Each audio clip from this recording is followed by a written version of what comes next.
ओम शांति।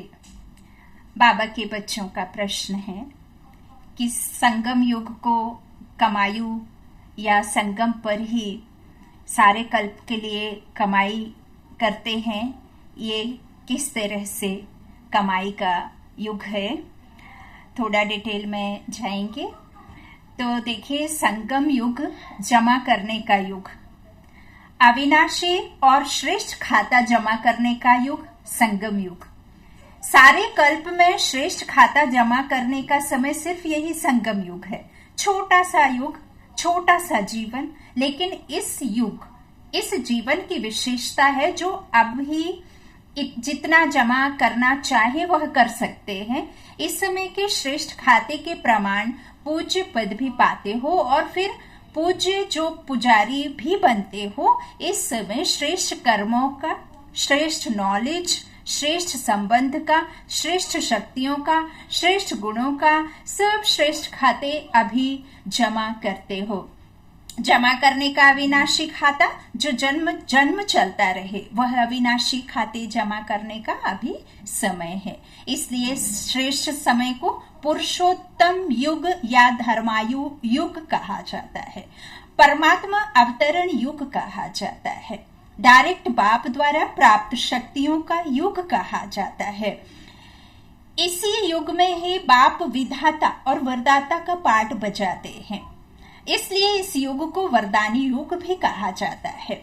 इस युग में स्नेह के कारण बाप भोले भंडारी बन जाते हैं जो एक का पदम गुणा फल देते हैं। एक का पदम गुणा जमा होने का विशेष भाग्य अभी ही प्राप्त होता है। अभी डायरेक्ट बाप वर्षे और वरदान दोनों रूप में प्राप्ति कराने के निमित्त हैं। भक्ति में भावना का फल है, अभी वर्षे और वरदान का फल है। इसलिए इस समय के महत्व को जान, प्राप्तियों को जान, जमा के हिसाब को जान, त्रिकालदर्शी बन कदम उठाते हो। इस समय का एक सेकंड कितने साधारण समय से बड़ा है, क्योंकि इस समय के अधिकारी जन्म जन्म के अधिकारी बनते हैं। अच्छा, सारे कल्प के लिए जमा का समय अभी है, वो कैसे? तो इस समय का जमा किया हुआ खजाना सारा कल्प साथ में चलता है, 5000 वर्ष। सारे कल्प में ऐसा कोई भी नहीं मिलेगा जो यह सोचे कि इस जन्म में तो रिचेस्ट हूं, लेकिन भविष्य में भी अनेक जन्म साहूकार से साहूकार रहूंगा। और आप सभी निश्चय और नशे से कहते हो कि हमारा यह खजाना अनेक जन्म साथ रहेगा। गारंटी है ना? है गारंटी? अच्छा, तीसरा पॉइंट है जमा करने का बैंक खुलने का समय। विशेष सारे दिन में एक तो समय, दूसरा संकल्प, इन दो खजानों पर अटेंशन रखना। वैसे खजाने तो बहुत हैं, लेकिन विशेष इन दो खजानों के ऊपर अटेंशन देना है। हर दिन संकल्प श्रेष्ठ, शुभ कितना जमा किया, क्योंकि पूरे कल्प के लिए जमा करने की बैंक अभी खुलती है। सतयुग में यह बैंक जमा की बंद हो जाएगी। इस समय का एक पदम गुणा करके देने की बैंक है, एक का पदम गुणा। लेकिन एक जमा करेंगे तब पदम गुणा मिलेगा ना। पदम मिलेगा कब? जब एक जमा करेंगे, ऐसे नहीं हिसाब है। अच्छा, चौथी पॉइंट है जमा करने का समय सिर्फ अब संगम है।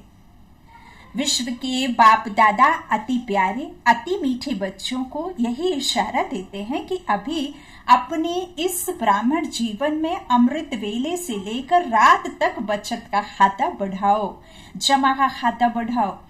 हर एक अपने कार्य के प्रमाण अपना प्लान बनावे। जो भी ब्राह्मण जीवन में खजाने मिले हैं, उस हर एक खजाने की बचत व जमा जो भी खाता है उसको बढ़ाओ, क्योंकि बाप दादा ने चारों ओर के बच्चों की रिजल्ट देखी। क्या देखा? जान तो गए हो, जमा का खाता जितना होना चाहिए क्या उतना है? क्या कहें? आप खुद ही बोलो, क्योंकि बाप दादा जानते हैं कि सर्व खजाने जमा करने का समय सिर्फ अब संगम है। इस छोटे से युग में जितना जमा किया उसी प्रमाण सारा कल्प प्रारब्ध प्राप्त करते रहेंगे। जो आप सबका स्लोगन है ना, अब नहीं तो कब नहीं। यह स्लोगन दिमाग में तो है, बहुत याद है, लेकिन दिल में, याद में भूलता भी है तो याद भी रहता है। सबसे बड़े ते बड़ा खजाना इस ब्राह्मण जीवन की श्रेष्ठता का आधार है संकल्प का खजाना, समय का खजाना, शक्तियों का खजाना, ज्ञान का खजाना। बाकी स्थूल धन का खजाना तो कॉमन है। तो बाप दादा ने देखा, जितना आप हर एक ब्राह्मण श्रेष्ठ संकल्प के खजाने द्वारा स्वयं को व सेवा को श्रेष्ठ बना सकते हो, उसमें अभी और अंडरलाइन लगानी पड़ेगी। आप ब्राह्मणों को एक श्रेष्ठ संकल्प में, शुभ संकल्प में इतनी शक्ति है जो आत्माओं को बहुत सहयोग दे सकते हैं। संकल्प शक्ति का महत्व अभी और जितना चाहो बढ़ा सकते हो। आपका शुभ श्रेष्ठ संकल्प, उसके आगे या रॉकेट क्या है? रिफाइंड विधि से कार्य में लगा के देखो, आपकी विधि की सिद्धि बहुत श्रेष्ठ है। 5वीं पॉइंट है संगम युग, तन मन धन और समय सफल करने का युग है। बाप का सेवा से प्यार है, इसलिए स्नेही सहयोगी बच्चों का भी प्यार सेवा से अच्छा है। यह स्नेह का सबूत है, अर्थात प्रमाण है। अपना तन मन धन और समय कितना प्यार से सफल कर रहे हैं। पाप के खाते से बदल पुण्य के खाते में वर्तमान भी श्रेष्ठ और भविष्य में भी जमा कर रहे हैं। संगम युग है ही एक का पदम गुना जमा करने का युग। तन सेवा में लगाओ और 21 जन्मों के लिए संपूर्ण निरोगी तन प्राप्त करो। कैसा भी कमजोर तन हो, रोगी हो, लेकिन वाचा कर्मणा नहीं तो मनसा सेवा अंतिम घड़ी तक भी कर सकते हो। अपने अतीन्द्रिय सुख शांति की शक्ति चेहरे से, नयनों से दिखा सकते हो। जो संपर्क वाले देखकर यही कहें कि यह तो वंडरफुल पेशेंट है। डॉक्टर्स भी पेशेंट को देख हर्षित हो जाएं। तो वैसे तो डॉक्टर्स पेशेंट को खुशी देते या दिलाते हैं, लेकिन यहाँ देने की बजाय लेने का अनुभव करें। कैसे भी बीमार हो, अगर दिव्य बुद्धि सालिम हैं तो अंत घड़ी तक भी सेवा कर सकते हैं, क्योंकि यह जानते हो कि इस तन की सेवा का फल 21 जन्म खाते रहेंगे। मन से स्वयं सदा मन के शांति स्वरूप बन, सदा हर संकल्प में शक्तिशाली बन, शुभ भावना शुभ कामना द्वारा दाता बन, सुख शांति की किरणें वायुमंडल में फैलाते रहो। जब आपकी रचना सूर्य चारों ओर प्रकाश की किरणें फैलाता रहता है तो आप मास्टर रचता, मास्टर सर्वशक्तिमान वान विधाता वरदाता भाग्यवान प्राप्ति की किरणें नहीं फैला सकते हो। संकल्प शक्ति अर्थात मन द्वारा एक स्थान पर होते हुए भी चारों ओर वाइब्रेशन द्वारा वायुमंडल बना सकते हो। थोड़े समय इस जन्म में मन द्वारा सेवा करने से 21 जन्म मन सदा सुख शांति की मौज में होगा। लेकिन आधा कल्प भक्ति द्वारा, चित्रों द्वारा मन की शांति देने के निमित्त बनेंगे। देखा बाबा कितना अच्छा कहते हैं। लेकिन आधा कल्प क्या करेंगे आप बच्चे? चित्रों द्वारा मन की शांति देने के निमित्त बनेंगे। चित्र भी इतना शांति का, शक्ति का देने वाला बनेगा तो एक जन्म के मन की सेवा सारा कल्प चैतन्य स्वरूप सेवा चित्र से शांति का स्वरूप बनेगा। मंदिरों में विराजमान देवी देवता के चित्र जो हैं वो किसके चित्र हैं? आप पूर्वज आत्माओं के ही चित्र हैं ना। आप ही तो गए होकर, तो वही चित्र से फिर शांति स्वरूप बनेगा, है ना। तो ऐसे धन द्वारा सेवा के निमित्त बनने वाले 21 जन्म अनगिनत धन के मालिक बन जाते हैं। साथ साथ द्वापर से अब तक भी ऐसी आत्मा कभी धन की भिखारी नहीं बनेगी। 21 जन्म राज्य भाग्य पाएंगे जो धन मिट्टी के समान होगा, अर्थात इतना सहज और आखिरकार होगा। आपकी प्रजा की भी प्रजा अर्थात प्रजा के सेवाधारी भी अनगिनत धन के मालिक होंगे। लेकिन 63 जन्मों में किसी जन्म में भी भिखारी नहीं होंगे, मजे से दाल रोटी खाने वाले होंगे। तो एक जन्मदाता के प्रति धन लगाते तो दाता भी क्या करेगा? सेवा में लगाएगा, खुद तो नहीं खाएगा। तो सेवा अर्थ व दाता अर्थ धन लगाना, अर्थात पूरे कल्प भिखारीपन से बचना। जितना लगाओ उतना द्वापर से कलयुग तक भी आराम से खाते रहेंगे। तो तन मन धन और समय सफल करना है। समय लगाने वाले एक तो सृष्टि चक्र के सबसे श्रेष्ठ समय सतयुग में आते हैं, सत्व प्रधान युग में आते हैं, जिस समय का भक्त लोग अब भी गायन करते हैं, स्वर्ग का गायन करते हैं ना। तो सतो प्रधान में भी 111 ऐसे समय पर अर्थात सतयुग के पहले जन्म में ऐसे श्रेष्ठ समय का अधिकार पाने वाले पहले नंबर वाली आत्मा के साथ साथ जीवन का समय बिताने वाले होंगे, उनके साथ पढ़ने वाले, खेलने वाले, घूमने वाले होंगे। तो जो संगम पर अपना समय सफल करते हैं उसका श्रेष्ठ फल संपूर्ण सुनहरे श्रेष्ठ समय का अधिकार प्राप्त होता है। अगर समय लगाने में अलबेले रहे तो पहले नंबर वाली आत्मा अर्थात श्री कृष्ण स्वरूप में स्वर्ग के पहले वर्ष में ना आकर पीछे पीछे नंबर वार आएंगे। यह है समय देने का महत्व। अच्छा, इसमें छठा पॉइंट है पद्मों की कमाई का समय संगम युग। संगम युग के समय हर कदम में पद्मों की कमाई का चांस है। इस संगम पर ही पद्मों की कमाई की खान मिलती है। फिर सारे कल्प में यह चांस नहीं मिलता। संगम युग है जमा करने का युग। सतयुग को भी प्रारब्ध का युग कहेंगे, जमा का नहीं। अभी जमा करने का युग है, जितना जमा करना चाहो उतना जमा कर सकते हो। 1 सेकंड भी बिना जमा के ना जाए अर्थात व्यर्थ ना हो, इतना अटेंशन रहता है। 7वीं पॉइंट है संगम युगी संपन्न स्थिति के कारण ही भारत का गायन है। आज तक भी आध्यात्मिक खजाने के लिए सबकी नजर भारत की तरफ ही जाती है। स्थूल धन में गरीब माना जाता है, लेकिन आध्यात्मिक खजाने अविनाशी सुख और शांति शक्ति, इन खजानों में भारत ही सबसे संपत्तिवान गाया जाता है। आपकी इस संगम युगे संपन्न स्थिति के कारण ही स्थान का गायन है। इतने खजानों से संपन्न होते हो जो आधा कल्प वही प्राप्त खजाने चलते रहते हैं। ऐसा कभी कोई सारे कल्प में नहीं बन सकता। संगम युग सर्व युगों में से सबसे छोटा युग है होने के कारण इसकी बहुत थोड़ी आयु है, 100 वर्ष की।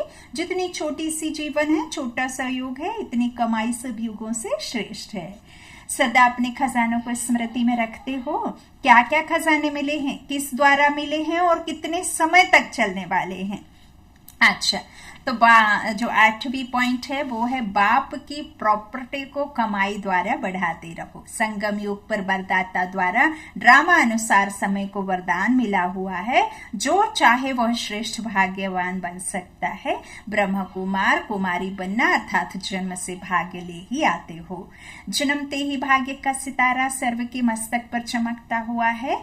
यह तो जन्म सिद्ध अधिकार हो गया। ब्राह्मण माना ही भाग्यवान, लेकिन प्राप्त हुए जन्म सिद्ध अधिकार को व चमकते हुए भाग्य के सितारे को कहाँ तक आगे बढ़ाते, कितना श्रेष्ठ बनाते जाते हैं, वह हर एक के पुरुषार्थ पर है। मिले हुए भाग्य के अधिकार को जीवन में धारण कर कर्म में लाना अर्थात मिली हुई बाप की प्रॉपर्टी को कमाई द्वारा बढ़ाते रहना व खा के खत्म कर देना, वह हर एक के ऊपर है। जन्मते ही बाप दादा सबको एक जैसा श्रेष्ठ भाग्यवान भव का वरदान कहो व भाग्य की प्रॉपर्टी कहो, एक जैसी ही देते हैं। सब बच्चों को एक जैसा ही टाइटल देते हैं। सीकीलधे बच्चे, लाडले बच्चे। कोई को भी सीकीलधे और कोई को ना सीकीलधे नहीं कहते हैं, लेकिन प्रॉपर्टी को संभालना और बढ़ाना इसमें नंबर 1 जाते हैं। अच्छा, 9वीं पॉइंट है नंबर 1 सपूत बन, नंबर 1 पद पाओ। संगम युग छोटा सा युग है, लेकिन जितना छोटा है उतना महान है। सर्व महान कर्तव्य, महान स्थिति, महान प्राप्ति, महान अनुभव इस छोटे से संगम युग में होते हैं। दीपमाला भी आपके डबल रूप डबल समय का यादगार हो गया है। जो दीपमाला में विधि रखते हैं वह भिन्न भिन्न विधियां भी मिक्स कर दी हैं। एक तरफ अपने पुराने खाते समाप्त कर नया बनाते हैं, दूसरे तरफ दीपमाला में नए वस्त्र भी विधि पूर्वक पहनते हैं। तो आत्म ज्योत सोझरे में जाती है ना, तो दिया जलते हैं। आत्मा में क्या पड़ता है, ज्ञान घृत। ज्ञान सागर आकर ब्रह्ममुख के द्वारा हमारी बुझी हुई ज्योत में ज्ञान घृत डालकर इस बुझी हुई ज्योत को जलाते हैं। फिर हम क्या होता है, जब हम सतयुग में जाते हैं तो क्या होता है, वो खाते जमा होते हैं। कौन से, पूरे कल्प में जो ये शरीर रूपी वस्त्र मैला हो गया ना, अभी पतित तन है ना, ये पुरानी ज्योति है। तो ये भी फिर हमें क्या होता है, नया मिलता है ना, पावन तन मिलता है। योग बल से होते हैं बच्चे, तो इस तरह से ये खाते समाप्त कर नया बनाते हैं। तो बाबा वही कहते हैं कि फिर नए वस्त्र भी विधि पूर्वक पहनते हैं। तो पुराना हिसाब किताब चुकतो करना और नया खाता आरंभ करना, यह संगम युग का यादगार है। पुराना सब भूल जाते हो, है ना। जो भी ये बाबा कहते हैं ना कि सब कुछ भूल जाओ, कुछ भी नहीं याद रखो, है ना, सिर्फ ये याद रखो कि मैं आत्मा हूं, है ना। तो इस तरह से यह संगम युग इन सब बातों का यादगार है। और नया जन्म, नया संबंध, नया कर्म, सब परिवर्तन हो, पुराना खाता ही है रावण का खाता। नया खाता है ब्रह्मा बाप का व ब्राह्मणों का।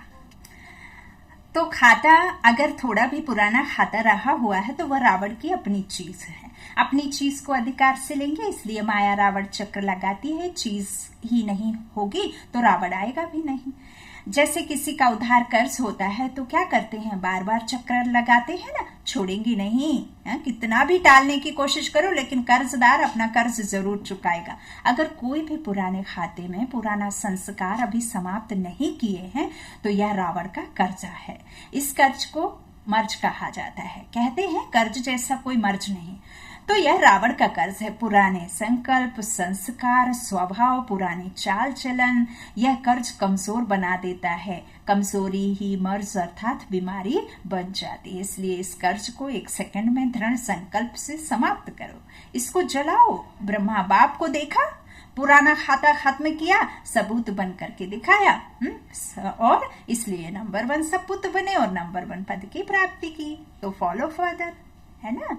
तो इस तरह से बहुत सारे बाबा की संगम युग जो छोटा सा युग है, इसमें किस तरह से आप कमाई है। तो देखो फिर दूसरे पॉइंट में आता है संगम युग के श्रेष्ठ खजाने। हर एक अविनाशी खजाने से रिचेस्ट हैं।